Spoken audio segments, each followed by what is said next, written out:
Buongiorno a tutti e bentornati a Liberamente, variazioni e scorribande qui su Radio Libertà. Allora è sempre più difficile tenere una minima bussola ispirata ai minimi principi del garantismo in quella voragine giudiziaria, giornalistica, ormai anche morale, che è il delitto di Garlasco, che si è trasformato ormai in una sorta di derby tra curve, di contrapposizione tra tifoserie organizzate, che poi è un'ennesima forma per perpetrare un ennesimo scempio sul corpo, sulla vita, sulla memoria della povera Chiara Poggi. C'è però una minima consapevolezza da cui nessuno intellettualmente onesto e affezionato ai canoni del garantismo di cui sopra può retrocedere, e cioè la consapevolezza che oggi, mentre vi parlo, ieri, domani, si verifica una barbarie quotidiana. Si verifica il fatto che l'inaccettabile assume una forma giornaliera. Si verifica la reiterazione continua di una stortura che è una ferita nelle fondamenta della nostra convivenza civile.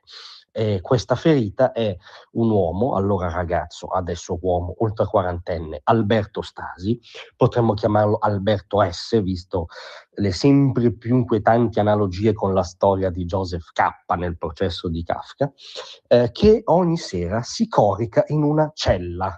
in una prigione che sta tuttora scontando una condanna, seppur in regime di semilibertà, ma ogni sera si addormenta dentro una cella per una condanna definitiva che ormai palesemente non fu emessa oltre ogni ragionevole dubbio. Questa affermazione, che ormai può smentire solo chi vive su un'altra galassia, non ha nulla a che fare col merito dell'attuale inchiesta. Questo è un punto da cui non si può retrocedere, nel senso che sì, ci sono degli sviluppi, la notizia di questi giorni che è dappertutto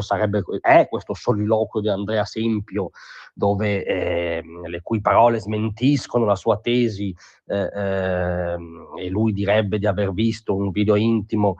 di Chiara e che in quei giorni le telefonava e lei gli diceva che non voleva niente a che fare con lui. È un elemento sicuramente narrativo rilevante, sicuramente non è una prova immediata da un punto di vista giuridico, sicuramente Andrea Sempio al momento non è nemmeno rinviato a giudizio, quindi a maggior ragione valgono per lui tutte le garanzie previste, a volte ahimè solo in teoria, dal nostro sistema, varranno se mai ci sarà un processo, ma il fatto stesso, da un punto di vista non del merito, del metodo, che esista una nuova inchiesta e si ipotizzi uno scenario, un assassino alternativo, dicono che quella sentenza non fu emessa oltre ogni ragionevole dubbio. Se no vuol dire che ci sono due stati, due apparati giudiziari. Voi pensate l'incubo in cui si corica questa persona ogni sera in carcere, che immagino senta di avere a che fare con una schizofrenia di Stato, senta di essere dentro una enorme distopia dove la verità vale non vale a seconda di chi la proferisce, ma se la proferisce in nome del popolo italiano non può essere così, no? Deve esserci quel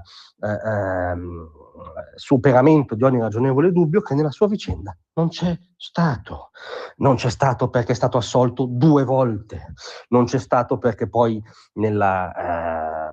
requisitoria che poi in Cassazione produrrà la condanna definitiva, il PG della Cassazione chiese l'annullamento con rinvio perché disse: non siamo in grado di decidere se questo ragazzo è colpevole o innocente, e nell'indecisione, nel dubbio, come ha detto e scritto il giudice Vitelli, che lo assolse in primo grado, io devo assolvere perché sono all'interno del dubbio, non ho superato quel confine giuridico, morale, addirittura filosofico.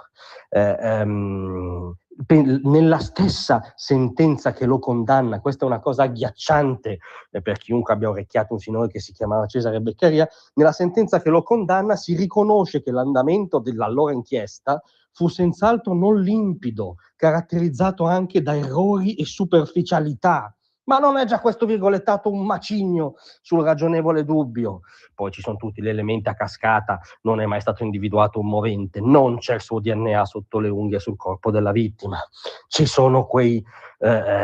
ridicoli, offensivi 23 minuti, perché il problema è che poi lui dalle 9:35 aveva un alibi in cui questo giovane bocconiano avrebbe commesso una mattanza con una tempistica e una professionalità da killer di una mafia evoluta. Ci sono una serie di elementi impressionante che, uniti ai nuovi sviluppi, ripeto, che non